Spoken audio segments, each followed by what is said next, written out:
বিশ্বনবী বলেন, যুদ্ধের ময়দান থেকে ফিরে এসেছে এরকম কবিরা গুনাহ অবলম্বনকারীও যদি আস্তাগফিরুল্লাহ আল্লাযী লা ইলাহা ইল্লা হুয়াল হাইয়ুল কাইয়্যুম ওয়া আতুবু ইলাইহি পড়ে, ওই কবিরা গুনাহকারীকেও ক্ষমা করে দিবে কে? পড়তে রাজি আছেন তো? আবার সাইয়েদনা আবু বকর বললেন, ইয়া রাসূলুল্লাহ আল্লিমনি দুআআন আদউ বিহি ফি সালাতি, এমন দোয়া আপনি আমারে শিক্ষা দেন যেই দোয়াটা আমি নামাজে পড়তে পারি। বিশ্বনবী বললেন, পড়ো আল্লাহুম্মা ইন্নী যালামতু নাফসি যুলমান কাসীরান ওয়া লা ইয়াগফিরুয যুনুবা ইল্লা আনতা ফাগফিরলি মাগফিরাতাম মিন ইনদিক ইন্নাকা আনতাল গফুরুর রহিম। সুবহানাল্লাহ পড়েন। এটাও ইস্তিগফার।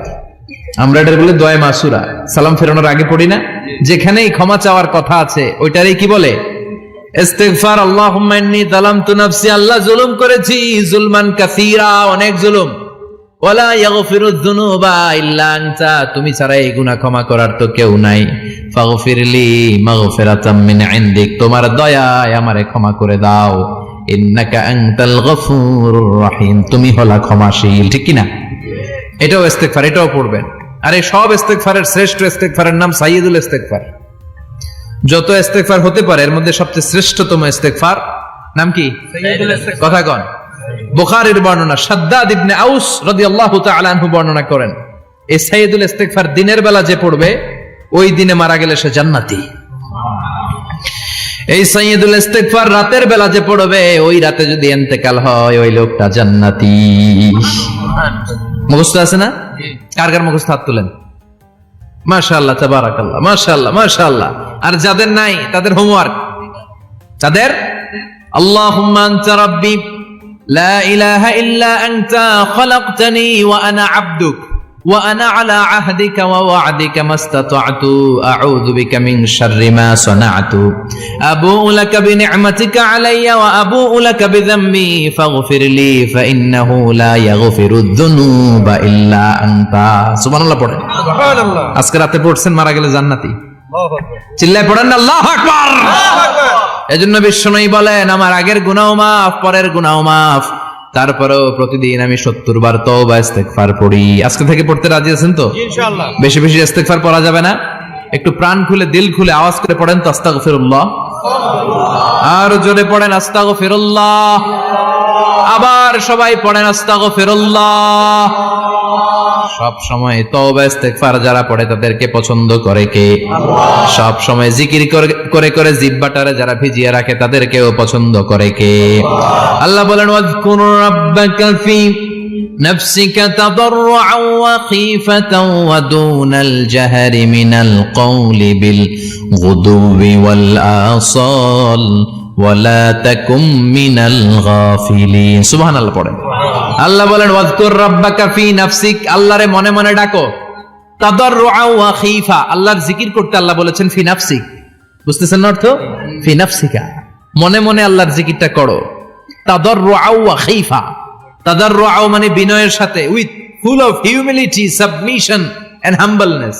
বিনয়ের সাথে আল্লাহরে ডাকো। ওয়া খীফা, গোপনে গোপনে ডাকো। দুনাল জাহারি মিনাল কওল, চিৎকার চেঁচামেচি করে ডেকো না। কার কথা? আওয়াজ করে জিকির করো না। এই যে আমরা মাহফিলে লা ইলাহা ইল্লাল্লাহর জিকির করে, এটা তালিমান। উদ্দেশ্য কি? তালিমের জন্য আওয়াজ করে জিকির জায়েজ আছে, কিন্তু ব্যক্তিগত জিকিরের যে ইবাদতটা এটা আস্তে আস্তে হইতে হবে, এটা ভদ্রভাবে হতে হবে, চিল্লাচিল্লি করে নয়। আবার তালিমের জিকির ওইটাও ভদ্রভাবে। ইন্নাল্লাহা জামিল ইউহিব্বুল জামাল, আমার আল্লাহ সুন্দর, আমার আল্লাহর জিকিরের মধ্যেও সৌন্দর্য আছে না নাই? কিন্তু এদেশে জিকিরের ভেতরে লাফালাফি আছে না নাই? বেশি না কম? বেশি। কি বসেন বসেন, হ্যাঁ বসে যান তো, অনেক ধরনের আছে জিকির। হ্যাঁ বসেন বসেন, বসে যান। হ্যাঁ হাইবার আলী, এটা কি আবার জালালি? তো এই যে ইন্নাল্লাহা জামিল ইউহিব্বুল জামাল, আমার আল্লাহ সুন্দর, আমার আল্লাহর জিকিরের মধ্যেও সৌন্দর্য আছে না নাই? তালিমের উদ্দেশ্যে সবাই মিলে জিকির করা যায়, কিন্তু চিল্লাফাল্লা করা যাবে না, লাফালাফি করা যাবে না, মাথা ডানে বায়ে ঝোলানো যাবে না। ঠিক কি না? কিন্তু লাফালাফির জিকির আছে না নাই? লাফাইতে লাফাইতে, হ্যাঁ গাছের আগায় বাঁশের আগায়। আবার যিনি জিকির পরিচালনা করে ওনার কান্দে যাই ওঠে, আছে না নাই? বিশ্বনবী সাহাবাদের নিয়ে জিকির করছেন, সাহাবারা লাফাতে লাফাতে খেজুর গাছের আগায়। হাদিসে আছে না এটা? বিশ্বনবী সাহাবাদেরকে নিয়ে জিকির করছেন, লাফাতে লাফাতে আবু বকর বিশ্বনবীর কাঁধের উপরে। আছে, হাদিসে আছে। এটা জিকির নয়। কি সুন্দর দেখেন, ইসলাম বোঝা কত সহজ। ওয়াযকুর রাব্বাকা ফি নাফসিকা তাদাররুআ ওয়া খাইফা। গোপনে জিকির করো, ভদ্রতার সাথে বিনয়ের সাথে জিকির করো। ওয়ালা তাকুম মিনাল গাফিলিন দুনাল জাহারি মিনাল কওল। চিৎকার চেঁচামেচি করে জিকির করো না। যারা চিকফাল দিয়ে হই হই হই হই করে, আছে না? হই হই হই হই হই হইয়ের ভিতরে আল্লাহর নাম আছে। হ্যাঁ, এই যে হুই হাই হুই হাই এই স্টাইলের যে জিকির, এটার ভিতরে আমার আল্লাহর নাম আছে? আল্লাহর নাম যদি না থাকে ওইটা জিকির হবে? কথা বলেন। বিষ্ণু বললেন, খবরদার, চিৎকার চেঁচামেচি করে লাফালাফি করে যারা জিকির করে এরা মনে করে আল্লাহ কানে শুনে না। কথা বলেন। আপনি গোপনেও আল্লাহর ডাকলে আপনার ডাকে সাড়া দিবে কে? এজন্য রাব্বুল আলামিন বলেন, ফাযকুরুনি আযকুরকুম ওয়াশকুরুলি ওয়ালা তাকফুরুন। বান্দা, আমার জিকির তোমরা করো, আমিও তোমাদের জিকির করব। ঠিক কি না? আমরা যদি আল্লাহর জিকির করি, আমাদের জিকির করে কে? সুবহানাল্লাহ কইবেন না? আমরা আল্লাহর জিকির করে, আল্লাহ নাকি আমাদের জিকির করে? জানো তো কথা এটা। আবার হাদিসে কুদসিতে আল্লাহ বলেন, ফাইন যাকারানি ফি নাফসি যাকারতুহু ফি নাফসি। আমার বান্দা যদি একা একা আমার জিকির করে, আমি আমার বান্দার একা একা স্মরণ করি। ওয়া ইন যাকারানি ফি মালাইন যাকারতুহু ফি মালাইন খায়রিম মিনহু। এরকম মহা সম্মেলন করে যদি কেউ আমি আল্লাহর জিকির করে, আমি এর চেয়েও বড় মহা সম্মেলন ফেরেশতাদেরকে নিয়ে করে আমার বান্দারে স্মরণ করি। ওয়া ইন তাকাররাবা ইলাইয়া শিবরান তাকাররাবতু ইলাইহি যিরাআন। আমার বান্দা যদি আমার দিকে 1 বিঘত আসতে চায়, আমি আমার বান্দার দিকে 1 হাত এগিয়ে যাই। আমার বান্দা যদি আমার দিকে 1 হাত আসতে চায়, আমি আমার বান্দার দিকে 2 হাত যাই। ওয়া ইন আতানি ইয়ামশি আতাইতুহু হারওয়ালা। আমার বান্দা যদি আমার দিকে হেঁটে হেঁটে আসতে চায়, আমি আমার বান্দার দিকে দৌড়ে দৌড়ে যাই। সুবহানাল্লাহ পড়েন। এজন্য বিশ্বনবী বলেন, লা ইয়াজালু লিসানুকা রাতবাম মিন যিকরিল্লাহ। আল্লাহর জিকির দিয়ে জিহ্বাটারে ভিজিয়ে রাখবা। কার কথা? চিল্লায় বলেন, কার কথা? সবসময় আল্লাহর জিকির করতে রাজি আছেন তো? সবচেয়ে শ্রেষ্ঠ জিকির বিশ্বনবী বললেন, আফদালুয যিকরি লা ইলাহা ইল্লাল্লাহ। লা ইলাহা লা ইলাহা ইল্লাল্লাহু মুহাম্মাদুর রাসূলুল্লাহ সাল্লাল্লাহু। সবচাইতে শ্রেষ্ঠ জিকির লা ইলাহা। এর চেয়ে শ্রেষ্ঠ জিকির আছে? কথা বলেন। বিশ্বনবী বললেন, মান ক্বালা লা ইলাহা ইল্লাল্লাহ সিদকান মিন কলবিহি। একনিষ্ঠতার সাথে অন্তর থেকে কেউ যদি জীবনে একবার বলে লা ইলাহা ইল্লাল্লাহ, দাখালাল জান্নাহ। তার যদি পাপ থাকে, অন্যায় থাকে, ওই পাপ আর অন্যায়ের শাস্তিগুলার পরে কোনো না কোনো দিন আমার ওই বান্দা জান্নাতে ঢুকবে। একবার যদি খালিসান মিন কলবিহি সে পড়ে লা ইলাহা ইল্লাল্লাহ, তার জন্য জান্নাতকে অবধারিত করে দিয়েছে কে? আবার এটার নাম আল্লাহ দিয়েছে কালিমায়ে। কথা বলেন। দরাবাল্লাহু মাসালান কালিমাতান তাইয়িবাতান কাশাজারাতিন তাইয়িবাতিন আসলুহা সাবিতুন ওয়া ফারউহা ফিস সামা। সুবহানাল্লাহ। পবিত্র বাণী এটা কালিমায়ে তাইয়িবা। আবু সাঈদ আল খুদরি থেকে বর্ণিত, মুস্তাদরাকে হাকিম আর সহিহ ইবনে হিব্বানে এসেছে। বিশ্বনবী বলেন, মুসা আলাইহিস সালাম আল্লাহর একবার প্রশ্ন করলেন, ইয়া রাব আল্লিমনি দুআন আদউ বিহি। আপনি আমার এমন একটা জিকির শিক্ষা দেন যে জিকির দিয়ে আমি শুধু আপনার জিকির করব, কেউ এই জিকির করতে পারবে না। এই জিকির জানবো শুধু আমি, আর জানবেন। কথা কোন? প্রশ্ন করছে কে? হ্যাঁ, কাকে করেছে? আল্লাহ এমন একটা জিকির শিখান যেই জিকির কেউ জানে না, আমি জানবো, আর ওই জিকির দিয়ে প্রাণ ভরে আপনারে ডাকবো। আল্লাহ বললেন, মুসা পড়ো লা ইলাহা ইল্লাল্লাহু মুহাম্মাদুর রাসূলুল্লাহ। মুসা আলাইহিস সালাম বললেন, আল্লাহ চাইলাম কি, কইলেন কি? লা ইলাহা তো জাতীয় জিকির, এটা তো আন্তর্জাতিক জিকির, এটা জানে না এমন কেউ নাই। এমনকি হিন্দু ভাইরাও জানে। কথা কন। আল্লাহ আমি তো চাইছিলাম এক্সক্লুসিভ, আমার জন্য স্পেশাল। এর চেয়ে সুন্দর আর কেউ জানবে না। এত সুন্দর একটা জিকির আপনি দিবেন, এটা আমি ডাকবো আপনারে আর আপনি শুনবেন। আল্লাহ বললেন, মুসা এর চেয়ে দামি আমার কাছে নেই। লাউ তাদউ লা ইলাহা ইল্লাল্লাহ ফি কাফা, লা ইলাহা রে যদি মুসা এক পাল্লায় রেখে দাও, ওয়াস সামাওয়াতু সাবউ ওয়াল আরদিন, সাত আকাশ সাত জমিন যদি আরেক পাল্লায় রেখে দাও, লা ইলাহা এক পাল্লায়, সাত আকাশ সাত জমিন আরেক পাল্লায় ওজন যদি দাও, লা রাজাহাত কাফাতু লা ইলাহা ইল্লাল্লাহ, মুসা দেখবা মুহূর্তের মধ্যে লা ইলাহা ইল্লাল্লাহর পাল্লা ভারী হয়ে গেছে। সাত আকাশ সাত জমিন এক পাল্লায়, শুধু লা ইলাহা ইল্লাল্লাহ এক পাল্লায়, মুহূর্তে লা ইলাহার পাল্লাটারে ভারী করে দিবে কে? এটা বিপ্লবী বাণী। আমরা এটার ভিক্ষার মধ্যে লাগাইছি। এখন ভিক্ষা করার সময় লা ইলাহা আছে না নাই? একটা টাকা দিয়া যান, আমি গরিব ইনসান, আখিরাতে সওয়াব পাইবেন পাহাড় সমান। একটা টাকা দিয়া যান, আমি গরিব ইনসান, আছে না নাই? জুমার নামাজের সময় ভিক্ষা করে একটা টাকা দিয়া যান, আর লা ইলাহার জিকির লগে, আছে না নাই? এটা আমরা ভিক্ষার জিকির বানাইছি। এটা তো বিপ্লবী বাণী। এই বাণীর পক্ষে যারা, তারা ন্যায় আর সত্যের পক্ষে চিল্লায় বলেন ঠিক কিনা? এই বাণীতে যারা বিশ্বাস করে তারা এক আল্লাহর সামনে মাথা নত করে দেয়। গোটা পৃথিবীর কোন শক্তির সামনে ওই মাথা নত হয় না, ঠিক কিনা? এই লা ইলাহা যারা আমরা মানি, আল্লাহ ছাড়া কারো সামনে মাথা নত করব? কোন শক্তি আমাদের মাথা নত করাতে পারে না। বিপ্লবী বাণী, এটা সংগ্রামী বাণী। এই বাণী এমন বিপ্লব তৈরি করে গোটা বিশ্ব পাল্টে দেয়। এই লা ইলাহার ব্যাখ্যা করেছেন সাইয়্যিদ কুতুব শাহীদ তার তাফসিরে। নাম শুনছেন? কি নাম তাফসিরের? ফি জিলালিল কুরআন। ফি জিলালিল কুরআন লিখে উনি মিশর কাঁপিয়ে দিলেন। তিনি গোটা বিশ্বের জাহালাতকে তার তাফসিরের লেখনীর মধ্যে দিয়ে তুলে এনেছেন। আর বলেছেন, আল্লাহর আইন ছাড়া পৃথিবীর বুকে কোনো আইন চলবে না। তার তাফসির পরে মিশরের সব যুবকরা রাস্তায় নেমে এলো। আন্দোলনের চোটে পুরো মিশরে উত্তাল গণ আন্দোলন। ইনিল হুকমু ইল্লা লিল্লাহ, আল্লাহর জমিনে আল্লাহর আইন ছাড়া কিছু চলবে। পুরো মিশর টালমাটাল, সরকার টালমাটাল।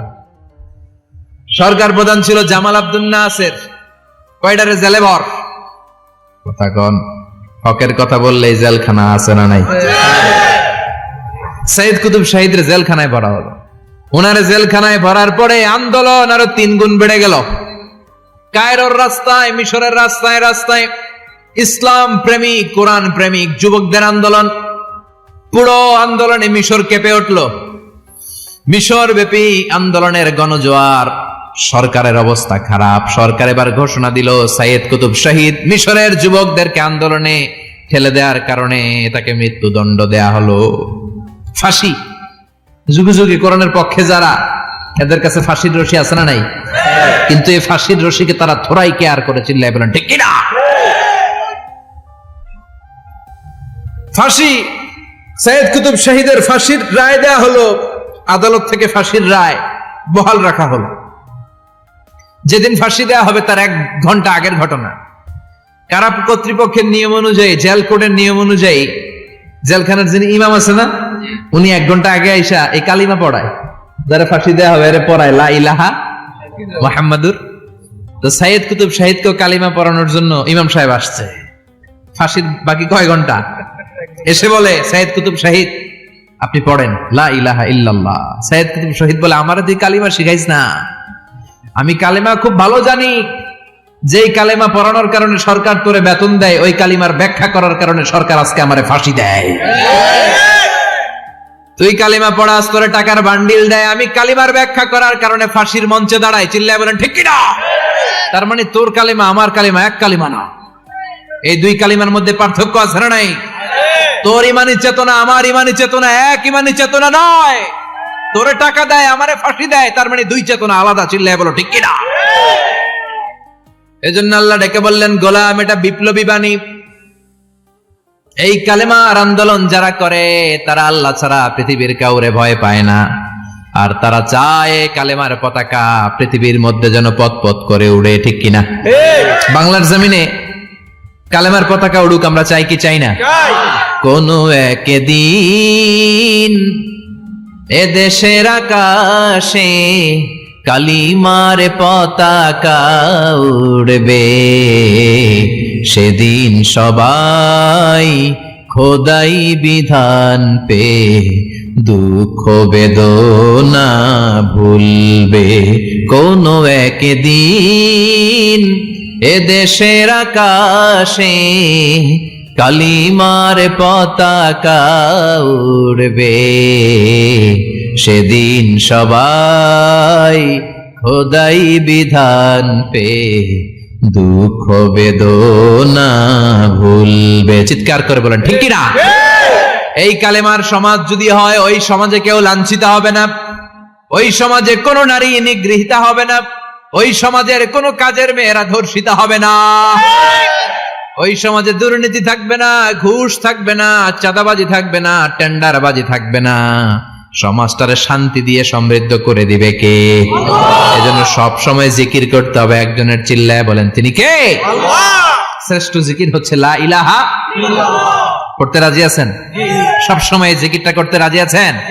Every night and every day, every night and every day, never forget to say la ilaha illallah, never forget to say la ilaha illallah. পড়েন, every night and every day, every night and every day, never forget to say la ilaha illallah, never forget to say la ilaha illallah, never forget to say la ilaha illallah.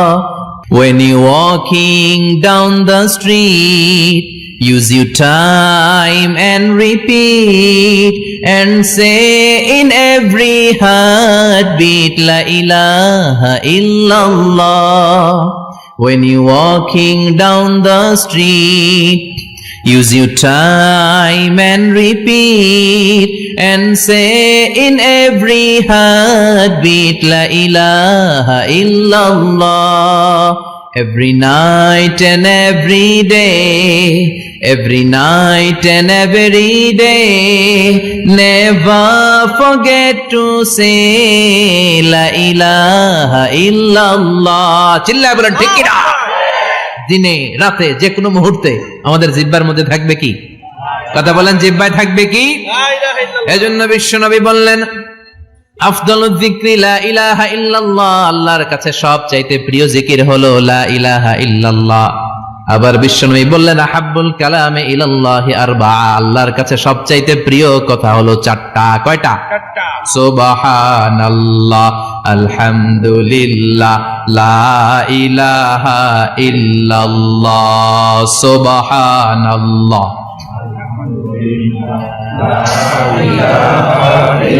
লা ইলাহা ইল্লাল্লাহু মুহাম্মাদুর রাসূলুল্লাহ। সুবহানাল্লাহ পড়েন। চারটা কথা আল্লাহর কাছে সবচেয়ে প্রিয়। একটা হচ্ছে সুবহানাল্লাহ, আরেকটা হচ্ছে আলহামদুলিল্লাহ, আরেকটা হচ্ছে লা ইলাহা ইল্লাল্লাহ, আরেকটা হচ্ছে আল্লাহু আকবার। এই যে শুরুতে তিনটা তাকবীর দিছি, এই তাকবীরটা আল্লাহর প্রিয় কথা যে চারটায়, চারটার মধ্যে একটা আছে না নাই? আওয়াজ করে পড়েন আল্লাহু আকবার। সবচেয়ে প্রিয় আল্লাহর কাছে এই চারটা কথা। লা ইয়াদুররুকা বিআইয়িহিন্না বাদাতা, বিশ্বনবী বললেন এই চারটার যেটা দিয়ে শুরু করতে মন চায় করো, কোনো সমস্যা নেই। সুবহানাল্লাহ পড়েন। এজন্য ফরজ নামাজের পরে এই তাসবিহগুলো পড়বেন। আব্দুল্লাহ ইবনে আমর ইবনে আস তিনি বর্ণনা করেন, আমি বিশ্বনবীকে আঙ্গুলের গিরা দিয়ে এই তাসবিহগুলো পড়তে দেখেছি। রাআইতুন নাবিয়্যা সাল্লাল্লাহু আলাইহি ওয়াসাল্লাম ইয়াকিদু তাসবিহা বিয়ামিনি, আমি বিশ্বনবীর ডান হাতের আঙ্গুলের গিরায় তাসবিহগুলোকে পড়তে দেখেছি। পড়তে রাজি আছেন? ডান হাত তোলেন, এই আঙ্গুলের করের মধ্যে এভাবে রাখেন, এভাবে রেখে নামাজের পরেই সুবহানাল্লাহ আলহামদুলিল্লাহ পড়তে রাজি আছেন? সুবহানাল্লাহ 33 বার, আলহামদুলিল্লাহ 33 বার, আল্লাহু আকবার 33 বার। পড়তে রাজি আছেন সবাই? আল্লাহ তুমি কবুল করো। ফরজ সালাতের পরে আমরা মুনাজাত দেওয়ার জন্য পাগল হয়ে যাই। আসসালামু আলাইকুম ওয়া রাহমাতুল্লাহ, আসসালামু আলাইকুম ওয়া রাহমাতুল্লাহ, আমিন ইয়া আরহামার রাহিমিন। আসনা নাই? কিন্তু বিশ্বনবী সালাম ফেরানোর পরে সর্বপ্রথম যে আওয়াজটা করতেন সেটা হচ্ছে আল্লাহু আকবার। এরপর 3 বার পড়তেন আস্তাগফিরুল্লাহ আস্তাগফিরুল্লাহ আস্তাগফিরুল্লাহ। এরপর আয়াতুল কুরসি একবার। কয়বার? মান ক্বারা আয়াতুল কুরসি দুবুরা কুল্লি সালাতিন মাকতুবা লাম ইয়ামনাহু মিন দুখুলিল জান্নাতি ইল্লাল মাউত। প্রত্যেক ফরজ সালাতের পরে যে একবার আয়াতুল কুরসি পড়ে তার জান্নাতে ঢোকার ক্ষেত্রে আর কোনো বাধা থাকে না, একটা জিনিস ছাড়া, সেটা হচ্ছে মরণ। লোকটা মরে না তাই জান্নাতে যায় না, মরলেই জান্নাতি। আল্লাহু আকবার। এরপরে 33 বার সুবহানাল্লাহ, 33 বার আলহামদুলিল্লাহ, 33 বার আল্লাহু আকবার। সবশেষে মিলাবেন লা ইলাহা ইল্লাল্লাহ ওয়াহদাহু লা শারীকা লা লাহুল মুলকু ওয়া লাহুল হামদু ওয়া হুয়া আলা কুল্লি শাইইন কাদির। এরপরে পড়তেন আল্লাহুম্মা আনতাস সালাম ওয়া মিনকাস সালাম তাবারাকতা ইয়া যাল জালালি ওয়াল ইকরাম। এরপরে পড়তেন আল্লাহুম্মা লা মানিআ লিমা আ'তাইতা ওয়া লা মু'তিয়া লিমা মানা'তা ওয়া লা ইয়ানফা'ু যাল জাদ্দি মিনকাল জাদ। এরপরে পড়তেন আল্লাহুম্মা ইন্না নাসআলুকাল হুদা ওয়াত তুকা ওয়াল আফাফা ওয়াল গিনা। এরপরে পড়তেন আল্লাহুম্মা আ'ইন্না আলা যিকরিকা ওয়া শুকরিকা ওয়া হুসনি ইবাদাতিক। সুবহানাল্লাহ পড়েন। কত তাসবিহ, কত দোয়া। আবার ফজরের সময় পড়তেন আল্লাহুম্মা বিকা আসবাহনা ওয়া বিকা আমসাইনা ওয়া বিকা নাহইয়া ওয়া বিকা নামুতু ওয়া ইলাইকান নুশুর। সুবহানাল্লাহ পড়েন। এগুলো পড়ে না? আল্লাহুম্মা আমিন ইয়া আরহামার রাহিমিন। কত বড় ডাকাত। ফরজ সালাতের পরে তাসবিহগুলো পড়বেন? কথা বলেন, পড়তে রাজি আছেন সবাই? আর তাসবিহ শেষ হলে দোয়া করেন, সমস্যা নাই। দোয়া করতে হবে কার কাছে? বিশ্বনবী বললেন না, দোয়া মুখুল ইবাদা। দোয়া হলো ইবাদতের নির্যাস। যার দোয়া নাই ওর কিচ্ছু নাই। দোয়া করেন নাই তো নামাজে কাজ হবে না, দোয়া করেন নাই রোজায় কাজ হবে না। কথা কন। আর দোয়া মুখুল ইবাদা, দোয়া হচ্ছে ইবাদতের নির্যাস। আবার তিরমিজির বর্ণনায় বললেন আর দোয়া হুয়াল ইবাদা, দোয়াটাই নাকি ইবাদত। দোয়াটা ইটসেলফ এইটাই ইবাদত। নামাজ যেমনি ইবাদত, রোজা যেমনি ইবাদত, হাত তুলে যে দোয়া করলেন এইটাও ইবাদত। সুবহানাল্লাহ পড়েন। এটা মুমিনের ওয়েপন, সিলাহুল মুমিন। সাপ্লিকেশন, দোয়ার ইংরেজিতে বলে সাপ্লিকেশন। সাপ্লিকেশন is the weapon of believers, এটা বিশ্বাসীদের অস্ত্র। সবকিছুর কারামতি যেখানে শেষ, দোয়ার কারামতি ওইখানে। এরকম অনেক শুনবেন ক্যান্সারে আক্রান্ত, দুরারোগ্য ব্যাধি, বাংলাদেশের চিকিৎসা শেষ, ইন্ডিয়া গেছে, কয় বাঁচবো 3 মাস। কয় মাস? এরপরে 7 বছর বাইসা ছিল। কেমনে বাঁচলো? কেমনে? দোয়া। দোয়ার পাওয়ার আছে না নাই? তবে দোয়াটা দোয়ার মতো হতে হবে। সিনসিয়ার দোয়া ইজ লাইক এ মিসাইল। একনিষ্ঠ দোয়া এটা মিসাইলের মতো। মিসাইল হামলা করলে ইঞ্চি ইঞ্চি যেখানে মিসাইল বোমাটা পড়ার কথা ঠিক ওখানে পড়বে। ড্রোন হামলা করলে ঠিক ওখানে, ব্যালিস্টিক ক্ষেপণাস্ত্র নিক্ষেপ করলে লক্ষ্য বস্তু যেমনি ভিত করে, তেমনি দোয়ার মতো দোয়া করলে মুহূর্তেই দোয়া কবুল হয়ে যায়। আমরা দোয়ার মতো দোয়া করতে জানি না। কেমন করে দোয়া করতে হয় আমাদের জানা নাই, এজন্য দোয়াও কবুল হয় না। চিল্লায় এখন ঠিক কিনা? কিন্তু আল্লাহ ওয়াদা দিয়েছেন উজিবু দাওয়াতাদ দাঈ ইযা, আমার বান্দা দোয়া করলে আমি দোয়া কবুল করি। আমার বান্দা চাওয়া মাত্রই আমি কবুল করে নেই। সুবহানাল্লাহ পড়েন। যত দোয়া আপনি করেছেন সব কবুল, সব। অল অফ ইউর দোয়াজ আর অ্যাকসেপ্টেড। সব কবুল হইছে আল্লাহর কসম। অনেকে বলবে হুজুর এটা আবার কি কইলেন? এতক্ষণ তো ভালোই কইতেছিলেন। সব দোয়া আবার কবুল হয় কেমনে? আমি তো জীবনে কত কিছু চাইলাম, কত কিছু তো পাই নাই। আছে না এরকম? অনেকে অনেক পেরেশান, আফসোস করে হুজুর চাইলাম আল্লাহ দিল না। 4টা মাইয়া, এবার কাবা ধইরা চাই আইছি পোলার কথা, এটাও হইছে মাইয়া। আছে না নাই? 5টা ছেলে হইছে, মেয়ের জন্য বুকটা হাহাকার। হজে যে আরাফাতের ময়দানে চেয়ে আসলাম, এইবারও হইছে আর একটা পোলা। আছে না নাই? কত কিছু চাইলাম, পাইলাম না হুজুর, দিল না আল্লাহ। বলে না? আপনার সব দোয়া কবুল। তবে কবুল হওয়ার 3টা সিস্টেম আছে। কয়টা? কয়টা? আপনি যত দোয়া করছেন সব কবুল, কারণ আল্লাহর কাছে কিছু চাইলে আল্লাহ ফিরায় দিতে জানে না। সুবহানাল্লাহ কোন? চাওয়া মাত্রই আল্লাহ বলে অ্যাকসেপ্টেড, যা কবুল, দিব দিব না এটা বলতে জানে না। চাওয়া মাত্রই বলে দিব। 3 সিস্টেম। নাম্বার 1, আপনি আল্লাহর কাছে দোয়া করলেন, চাইলেন, আল্লাহ বলে দিব, বলেই তিনি দিয়ে দেন আর আপনি খুশি হয়ে যান, পেয়ে গেলেন। নাম্বার 2, আপনি আল্লাহর কাছে দোয়া করলেন, চাইলেন, তখনও আল্লাহ বলে দিব, তবে এখন না, সবুর, একটু পরে দিব। কখন দিলে আমার জন্য ভালো, আমার চেয়েও ভালো জানে কে? পরে দিবে। নাম্বার 3, চাইলেন, দোয়া করলেন, আল্লাহ তখনও বললে দেব, তবে এখনো না, পরেও না, কিয়ামতের দিন যেদিন বিপদে পড়বে ওই দিন দেব। যেদিন তোর বাবা তোরে চিনবে না, তোর মা তোরে চিনবে না, বন্ধু বন্ধুরে চিনবে না, পীর সাহেব মুরিদরে চিনবে না, মুরিদ পীর সাহেবরে চিনবে না, ইমাম সাহেব মুসল্লিরে চিনবে না, মুসল্লি ইমাম সাহেবরে চিনবে না, কেউ কাউরে চিনবে না। ওই কঠিন দিনে তোরে আমি বাঁচাইয়া দেব। তাই দোয়া যা করছেন ছোটবেলা থেকে আজকে পর্যন্ত, লস হয়েছে না লাভ? লস না লাভ? এজন্য বেশি বেশি দোয়া করার দরকার আছে না নাই? জীবনে যদি কোনো নেক আমল থাকে, ওই নেক আমল দিয়ে যদি আল্লাহর কাছে দোয়া করেন, দোয়া কবুল করে নিবে কে? তবে নেক আমলটা হইতে হবে শুধুমাত্র আল্লাহর সন্তুষ্টির জন্য। প্রত্যেকের জীবনেই কিছু আমল আছে যেটা লোক দেখানো করে, আছে না নাই?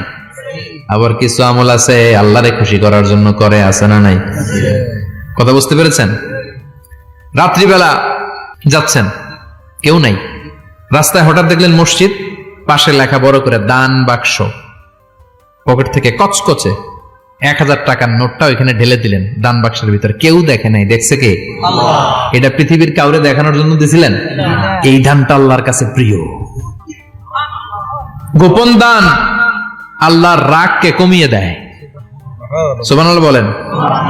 আল্লাকা সিররুন ইনদাল্লাহ বাইনাকা আনতা ওয়া বাইনাল্লাহ, আল্লাকা সাদাকাতুন তাখফা লা ইয়ালামুহা ইল্লাল্লাহ, আল্লাকা সিররুন ইনদাল্লাহ বাইনাকা আনতা ওয়া বাইনাল্লাহ, আল্লাকা সাদাকাতুন তাখফা লা ইয়ালামুহা ইল্লাল্লাহ। সুবহানাল্লাহ বলেন। আল্লাকা সিররুন ইনদাল্লাহ, তোমার আর তোমার রবের মাঝে এমন কোন গোপন জিনিস আছে নাকি যেটা আল্লাহ ছাড়া কেউ জানে না? তোমার কোনদিন কোন গোপন দান আছে নাকি যেটা আল্লাহ ছাড়া কেউ দেখেনি? ওই দানটা আল্লাহর কাছে প্রিয়। চিল্লায় বলেন ঠিক কি না? এরকম কোন গোপন আমল দিয়ে যদি আপনি আল্লাহর কাছে ওসিলা করে দোয়া করেন, আল্লাহ ওই কঠিন বিপদের দিনে এই আমলটা করছিলাম শুধু তোমারে দেখানোর জন্য, এর ওসিলায় বাঁচাও, বাঁচাবে কে? বুখারীতে একটা হাদিস আছে, সালাসাতুন ফিল গার, বনি ইসরাইলের 3 লোক সফরে বেরিয়েছে, মরুভূমির সফর, মাঝখানে তুফান, কই যাবে, কই বাঁচবে, দৌড়াদৌড়ি শুরু, দৌড়াতে দৌড়াতে এক পাহাড়ের গুহার ভেতরে আশ্রয় নিয়েছে। গুহা চিনেন তো? পাহাড়ের গুহা। আশ্রয় নেয়ার সাথে সাথেই বৃষ্টির পানির ঝাপটায় পাহাড়ের উপর থেকে বিশাল এক পাথর খণ্ড এসে পাহাড়ের গুহার মুখটা বন্ধ করে দিয়েছে। বন্ধ, অন্ধকার, এরা পড়ছে বিপদে। হায় হায়, বাঁচার জন্য ঢুকলাম, এখন দিই মরণ। ঢুকছিল কি জন্য? এখন মরণ। বিশাল পাথরের খণ্ড এসে গুহার রাস্তাটা বন্ধ করে দিয়েছে। 3 জন গায়ে যত শক্তি ছিল ধাক্কায়ও পাথর সরাইতে পারে না। হায় হায়, অক্সিজেন ভিতরে যা আছে আধা ঘন্টা শেষ হয়ে যাবে, কি করে বাঁচবো? বাঁচার উপায় নাই। চিল্লাফাল্লা শুরু হয়ে গেল, কান্নাকাটি শুরু।